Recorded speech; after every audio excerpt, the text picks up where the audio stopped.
All right, Miles, let's move on to the Miami Dolphins a little bit. So far in this offseason period, the Dolphins have been one of the more active teams. They've been making big moves, it feels like, for the last couple of weeks. But there's some under-the-radar moves the Dolphins have made very recently. I think maybe their smartest move of all to date to this point. And I think come 2023, these two moves specifically will have a massive impact on this football team. Yeah, Nick, the Dolphins have been doing some really smart stuff lately. I'm going to go ahead and blow up the answer to the question I'm going to ask everyone.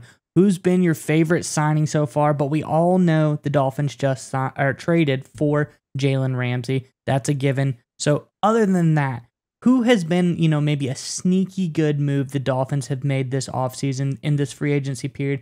Who's the guy that you think is going to add the most value to this team? Let us know in the comments below. But Nick, who are your sneaky good signings for the Dolphins?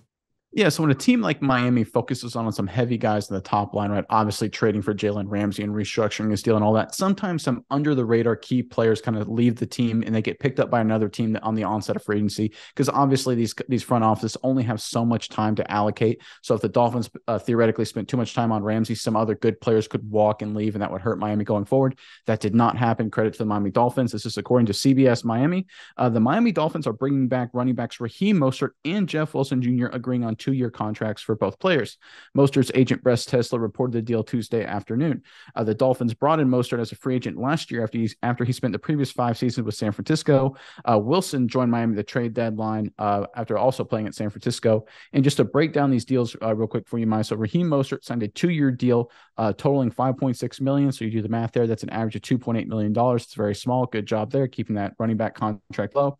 And then you have Jeff Wilson, his deal a little bit more expensive, but not much. 2 years, $6 million, average of only $3 million per year over the next 2 years. Also very low. So between the two guys, Miles, you have a total of about $5.5, a little bit more million allocated to your two bell cow running backs at that position. I think it's a really smart move by the Miami Dolphins, keeping their two quality runners because these guys were great last season and getting them to come back on the cheap. That was huge for them. Give me your thoughts on this move for the Dolphins, Miles.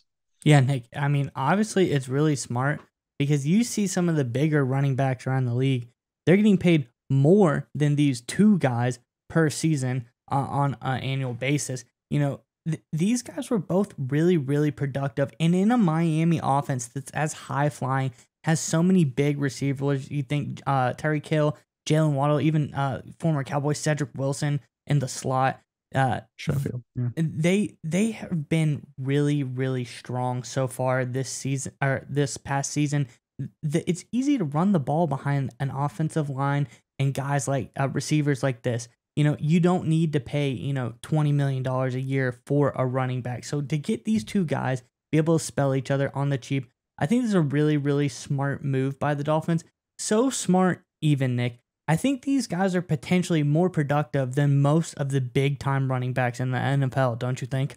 Yeah, so Mostert and Wilson last season combined for 1,700 total rushing yards. That would have led the NFL if that would have been one person. Josh Jacobs finished first in the NFL with about 1,500 plus.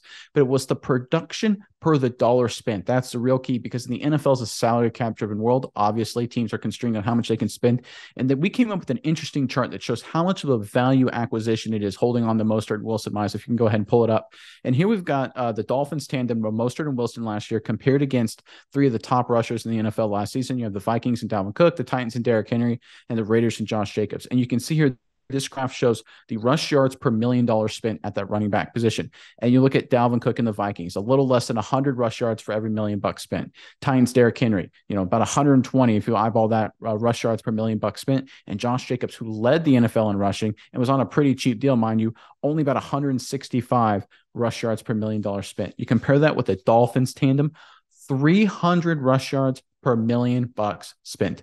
That is how you win in the National Football League, Miles. You get high value production, even if they're not the big name stars like a Cook or a Henry or Jacobs, but you get high value production at bargain basement prices.